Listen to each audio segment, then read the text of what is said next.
கட்சிக்காக இவ்வளவு உழைத்த அண்ணாமலையை இந்த பிஜேபி கட்சி தூக்கி போட்டுருச்சு. இளைஞர்களின் எழுச்சி நாயகனாக இருந்த அந்த அண்ணாமலையை உரிய மரியாதை கொடுக்க பிஜேபி தவறிவிட்டது. சிலுவையை சுமந்து கொண்டு தமிழ்நாடு முழுக்க போவார். ஸோ அவர் கூட ஒரு கணிசமான ஓட்டு போகும். இந்த இமேஜ் இருந்தால் தானே போய் இந்த வேலையெல்லாம் பார்ப்பேன். உன் இமேஜை உடைக்கிறேன் பார்க்குறியா? இந்த கோயம்புத்தூர் லேண்டு, பெங்களூர் கம்பெனி டீட்டெயிலாம் யார் எனக்கு எடுத்து கொடுத்தது? நான் நினச்சேன் கட்சிக்குள்ளேயே ரைவல்ரி இருக்கும்ல. டெல்லியிலேருந்து கொடுத்தார்கள். டெல்லியிலேருந்து கொடுத்து போடுங்க. நான் இல்லைன்னா எங்கேயாவது வந்திருக்கோம். இது வெளியில் வந்தே தீரும்.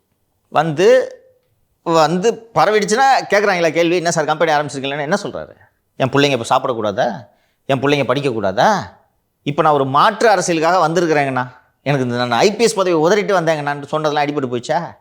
எல்லா மனுஷனும் பிள்ளைங்களுக்காக பொண்டாட்டிக்காக தனியாக வாழ்கிறாங்க, வேலை செய்கிறாங்க, சம்பாதிக்கிறாங்க. நீ மட்டும் என்ன தனியாக வானத்துலேருந்து குதிச்சிட்டேன்?